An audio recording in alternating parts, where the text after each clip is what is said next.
Chapter का 8th lecture है, जो कि आखिरी लेक्चर है इस चैप्टर का। ओके, तो आज के हमारे लेक्चर का टॉपिक है एक्सक्रीशन। मेनली पहले हमें जनरल डिस्कशन करना है एक्सक्रीशन के बारे में, then we have to study excretion in human beings. तो स्टार्ट करते हैं। सबसे पहले स्टार्ट करते हैं एक्सक्रीशन की डेफिनेशन से। तो डेफिनेशन से हमें ये पता चल रहा है कि it is the process of removal of harmful nitrogen substances from the body. ठीक है, हमने चैप्टर की शुरुआत कहाँ से करी थी? न्यूट्रिशन से, मतलब फूड को अपने अंदर इनटेक करना। ओके, फिर डाइजेशन होना, उसके बाद ट्रांसपोर्ट होना। अब ट्रांसपोर्ट होने के बाद में कुछ जो वेस्ट मटेरियल बच जाता है, जो हमारी बॉडी के लिए हार्मफुल है, टॉक्सिक है, तो उसको रिमूव करना होता है। ओके, तो एक्सक्रीशन हम इसलिए सबसे लास्ट में पढ़ते हैं। तो excretion is the process by which harmful toxic substances are removed from our body। अब मेनली इस टॉक्सिक सब्सटेंसेस में होते हैं नाइट्रोजनस वेस्ट। ठीक है, अब ये नाइट्रोजनस वेस्ट जो होता है वो बॉडी के लिए हार्मफुल क्यों होता है? क्योंकि एक तो ये टॉक्सिक होता है, और टॉक्सिक होने की वजह से ये हमारी बॉडी के सेल्स को किल करता है। अगर ये बॉडी में इकट्ठा हो जाए, अक्यूमुलेट हो जाए और रिमूव आउट ना हो, तो इससे किसी पर्सन की डेथ भी हो सकती है, इसलिए इसका रिमूवल जरूरी होता है। ठीक है, अब nitrogenous waste like urea, mainly human beings जो एक्सक्रीट आउट करते हैं उसमें मैक्सिमम कंसेंट्रेशन यूरिया की होती है, इसलिए हम यूरिया की बात करते हैं। अब जो एनिमल्स में एक्सक्रीटरी ऑर्गन होते हैं वो होते हैं kidney. Kidneys are the excretory organ in animals. लेकिन किडनीज के अलावा भी कुछ ऐसे ऑर्गन्स होते हैं हमारी बॉडी में जो कुछ अलग टाइप का एक्सक्रीशन करते हैं। जैसे हमने पढ़ा था रेस्पिरेशन वाले टॉपिक में कि जो लंग्स होती है वो ऑक्सीजन को इनटेक करती है एंड CO2 को रिमूव आउट करती है। तो lungs is also a type of excretory organ जो कि CO2 को एक्सक्रीट आउट करती है। अब जो स्किन होती है वो भी यूरिया एक्सक्रीट करती है स्मॉल अमाउंट्स में in the form of sweat, in little amounts in form of sweat. और जो थर्ड एक्सक्रीटरी ऑर्गन होता है वो होता है लिवर, जो कि अमोनिया को एक्सक्रीट आउट करता है। मतलब किडनीज के अलावा हमारे पास 3 और एक्सक्रीटरी ऑर्गन्स होते हैं जो अलग अलग चीजों को एक्सक्रीट आउट करते हैं। अब देखो, एक्सक्रीशन वाले प्रोसेस से जो मटेरियल्स एक्सक्रीट आउट होता है वो लिक्विड फॉर्म में होता है, जिसको हम बोलते हैं यूरिन। ओके, लिक्विड फॉर्म में वो मटेरियल्स एक्सक्रीट आउट होते हैं which is known as urine, while जो सॉलिड फॉर्म्स में वेस्ट रिमूव आउट होता है उस प्रोसेस को हम कहते हैं इजेशन, जो कि हमने पढ़ा था ह्यूमन डाइजेस्टिव सिस्टम में। ह्यूमन डाइजेस्टिव सिस्टम में हमने क्या पढ़ा था कि 5 प्रोसेस होते हैं, ingestion, digestion, absorption, assimilation and last was egestion, that was removal of harmful substances. तो अगर सॉलिड फॉर्म्स में वेस्ट का रिमूवल होना है तो वो होता है इजेशन के प्रोसेस से, और अगर लिक्विड फॉर्म में वेस्ट मटेरियल्स का रिमूवल होना है तो वो होता है यूरिन की फॉर्म में। So this was the basic introduction to excretion. Now we will start human excretory system.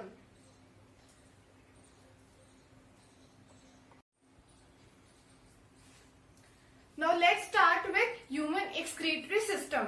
तो सबसे पहले हम components देख लेते हैं, organs देख लेते हैं कि कौन कौन से involved होते हैं। तो human excretory system में a pair of kidneys यानी कि 2 kidneys होती है, a pair of ureters यानी कि 2 ureters होंगे, 1 यूरिनरी ब्लैडर, 1 यूरेथ्रा, और ब्लड वेसल्स एसोसिएटेड होती है ह्यूमन एक्सक्रीटरी सिस्टम में। अब एक्सक्रीटरी सिस्टम के साथ जो ब्लड वेसल्स एसोसिएटेड रहती है उनके आगे हम टर्म लगाते हैं रीनल। अगर किसी भी आर्टरी और वेन से पहले रीनल लिखा हुआ है मतलब वो एक्सक्रीटरी सिस्टम के साथ एसोसिएटेड है। तो 2 ब्लड वेसल्स होती है, 1 is renal artery and 1 is renal vein. अब जैसे कि नॉर्मल आर्टरीज काम कर रही थी ऑक्सीजनेटेड ब्लड कैरी करने का, ऐसा ही काम होता है रीनल आर्टरी का भी, जो कि ऑक्सीजनेटेड ब्लड लेकर आती है किडनी के पास। और रीनल वेन का काम होता है यहाँ से डीऑक्सीजनेटेड ब्लड को वापस लेकर जाना, किसमें, वेना कावा में, और वो वेना कावा जाके जुड़ती है हार्ट में। अब क्या होता है, ये वेना कावा आई यहाँ से, these distribute into smaller branches which are known as renal veins. ऐसे ही ये एओर्टा आती है यहाँ से, which distribute into smaller branches known as renal arteries. ठीक है, तो यहाँ से सारा ब्लड इधर आ गया, किडनी के अंदर यूरिन का फॉर्मेशन हो गया, then urine travels by the ureters, फिर वो आ जाती है यूरिनरी ब्लैडर में, एंड जब यूरिनरी ब्लैडर फुल हो जाता है तब एक्सक्रीट आउट हो जाता है मटेरियल, कहाँ से, यूरेथ्रा से। तो this was the human excretory system. अब हम देख लेते हैं प्रोसेस ऑफ यूरिन फॉर्मेशन।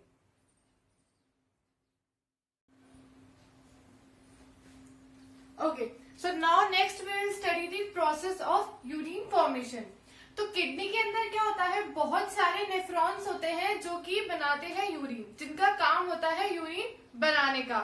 तो nephron is the structural and functional unit of kidney. जैसे सेल हमारी बॉडी का स्ट्रक्चरल एंड फंक्शनल यूनिट होता है क्योंकि वो सारे काम करता है, ऐसे ही किडनी में जब यूरिन प्रोड्यूस हो रही है तो वो काम होता है नेफ्रॉन का। So nephron is the structural and functional unit of kidney. अब नेफ्रॉन में क्या होता है, एक तो होता है एफरेंट आर्टीरियोल एंड एक होता है इफरेंट आर्टीरियोल। तो सबसे पहले क्या होता है कि जो पूरी बॉडी से ब्लड आ रहा है वो एफरेंट आर्टीरियोल से अंदर जाता है ग्लोमेरुलस में। ओके, देन वहां से क्या होता है, ग्लोमेरुलस से वो फिल्टर होके नीचे आता है बोमन्स कैप्सूल में। तो प्रोसेस ऑफ यूरिन फॉर्मेशन में फर्स्ट प्रोसेस है अल्ट्रा फिल्ट्रेशन। अल्ट्रा फिल्ट्रेशन में क्या होता है कि जितना भी मटेरियल है जो स्मॉलर साइज का है, जैसे ग्लूकोज हो गए, आयंस हो गए, वाटर हो गए, तो वो सारा मटेरियल आ जाता है नीचे बोमन्स कैप्सूल में। और क्या चीज फिल्टर नहीं होती है, जैसे बड़े बड़े ब्लड सेल्स हो गए, प्रोटीन मॉलिक्यूल्स हो गए, तो वो फिल्टर नहीं होते हैं, तो वो इफरेंट आर्टीरियोल से वापस चले जाते हैं बॉडी में। अब क्या होता है कि जो फिल्ट्रेशन होके यहाँ पे जितना भी मटेरियल आया है ब्लड का, जो फिल्टर होके नीचे बोमन्स कैप्सूल में आया है, उसमें बहुत सारे यूजफुल सब्सटेंसेस भी आ जाते हैं। तो उस यूजफुल सब्सटेंसेस को वापस एब्जॉर्ब करना है क्योंकि वो बॉडी के लिए जरूरी है। तो नेक्स्ट स्टेप होता है रीएब्जॉर्प्शन, भाई उनका वापस एब्जॉर्प्शन करना है बिकॉज वो बॉडी के लिए जरूरी है। तो सेकेंड स्टेप इज रीएब्जॉर्प्शन। तो जब यहाँ से ब्लड नीचे ट्रेवल करेगा तो कुछ जो इम्पोर्टेंट मटेरियल होगा वो बाहर निकल जाएगा, किसमें, रीनल आर्टरीज में, जो कि वापस उसे, या फिर रीनल वेन्स में आ जाएगा, जो कि वापस उसे वेना कावा में ले जाके हार्ट तक ले जाएगा। जो यूजफुल सब्सटेंसेस है वो यहाँ से बाहर आ जाएंगे। ओके, मतलब सबसे पहले तो यहाँ से फिल्टर हुआ, उसके बाद जितना भी उसमें से इम्पोर्टेंट मटेरियल था वो वापस रीएब्सॉर्ब हो गया। Now third step is tubular secretion. Tubular secretion में क्या होता है कि ये 3 ट्यूब्यूल्स है हमारे पास, PCT, proximal convoluted tubule, Henle's loop and DCT, distal convoluted tubule. तो क्या होता है कि जब यहाँ से ब्लड ट्रैवल करता है तो क्या होता है कि ये ट्यूब्यूल्स कुछ आयन सिक्रीट करती है अंदर। ओके, लाइक H+ आयंस हो गए, पोटेशियम आयंस हो गए, तो ये आयंस सिक्रीट करती है अंदर ताकि हमारी बॉडी का और इन ट्यूब्यूल्स के अंदर जो मटेरियल है इनका आयनिक बैलेंस मेंटेन रहे। तो ट्यूब्यूलर सिक्रेशन में क्या होता है कि ये ट्यूब्स जो है वो आयन सिक्रीट करती है अंदर to maintain the ionic balance. ये पूरा काम PCT, Henle's loop and DCT में होता है। फाइनली जितना भी मटेरियल रिमूव आउट होने वाला होता है वो इकट्ठा हो जाता है कलेक्टिंग डक्ट में। ऐसा हर एक नेफ्रॉन जब करता है तो किडनी में यूरिन फॉर्मेशन होता है and then it travels to the ureters and the urinary bladder, वहां पे जाके यूरिन इकट्ठा हो जाता है। तो ये तो था process of formation of urine and the structure of nephron, जहां पे यूरिन का फॉर्मेशन होता है। तो इसी के साथ खत्म होता है human excretory system. Now next will study dialysis.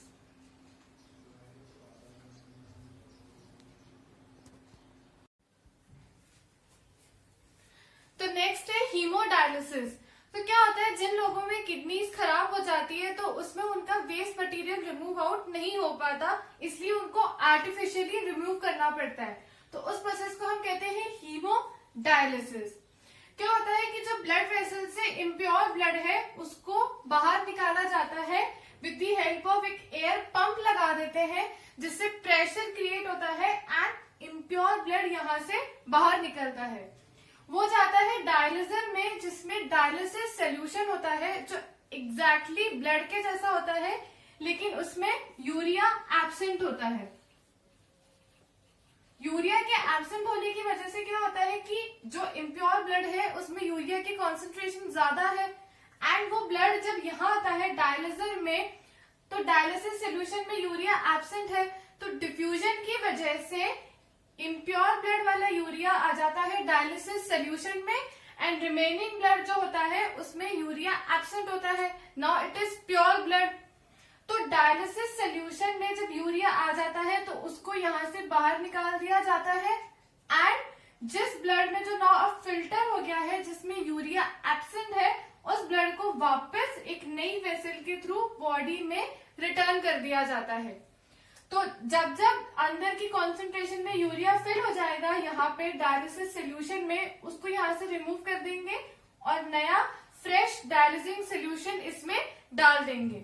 ऐसे ही जब वापस यहाँ से यहाँ आएगा, डिफ्यूजन की हेल्प से वापस इस ब्लड में से यूरिया निकल के डायलिसिस सोल्यूशन में आ जाएगा, and pure blood is entered to the body. तो ये था हीमोडायलिसिस के प्रोसेस, और इसके नोट्स ग्रुप में सेंड कर देंगे। Now next will study excretion in plants.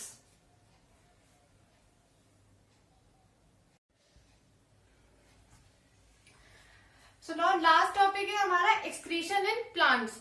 Plants में ऐसा कोई स्पेशल एक्सक्रीटरी सिस्टम नहीं होता है, जो भी हमने अभी तक पढ़ा है उसी फॉर्म में प्लांट्स अपने प्रोडक्ट्स को एक्सक्रीट आउट करता है। लाइक फोटोसिंथेसिस के प्रोसेस में जो ऑक्सीजन रिलीज होती है वो प्लांट में इटसेल्फ काम की नहीं होती, तो वो बाहर रिलीज आउट कर देता है, जो कि बाकी ऑर्गेनिजम्स के लिए यूजफुल होती है for the process of respiration. Now जो एक्स्ट्रा वाटर होता है प्लांट में, जो कि सॉइल एब्जॉर्ब होती है, उसके सॉइल से जो पानी एब्जॉर्ब होता है वो प्लांट्स के लिए जब एक्स्ट्रा अमाउंट में, बहुत ज्यादा अमाउंट में हो जाता है, तो वो रिमूव आउट होता है by the process of transpiration. Excess water is removed by the plants through the process of transpiration. क्या होता है कि जब कुछ लीव्स जो होती है जब मैच्योर हो जाती है, वो जब गिरती है, तो उन लीव्स में भी कुछ amount of waste material present होता है, जो कि रिमूव आउट हो जाता है प्लांट्स की बॉडी से। कुछ वेस्ट मटेरियल जो होता है वो रेजिन्स और गम्स की फॉर्म में स्टोर हो जाता है इन दी ओल्ड जाइलम, जो कि प्रोवाइड कराता है उन्हें स्ट्रेंथ। मतलब प्लांट्स में कोई स्पेशल एक्सक्रीटरी सिस्टम नहीं होता है, कुछ कुछ मटेरियल ऐसे ही फॉर्म में एक्सक्रीट आउट हो जाते हैं। कई बार एक्सक्रीशन सॉइल में हो जाता है, क्योंकि रूट्स में जो एक्सेस मटेरियल है वो by the process of diffusion soil में रिलीज हो जाता है। तो ये था आज का topic, excretion in animals and excretion in plants. Thank you for listening.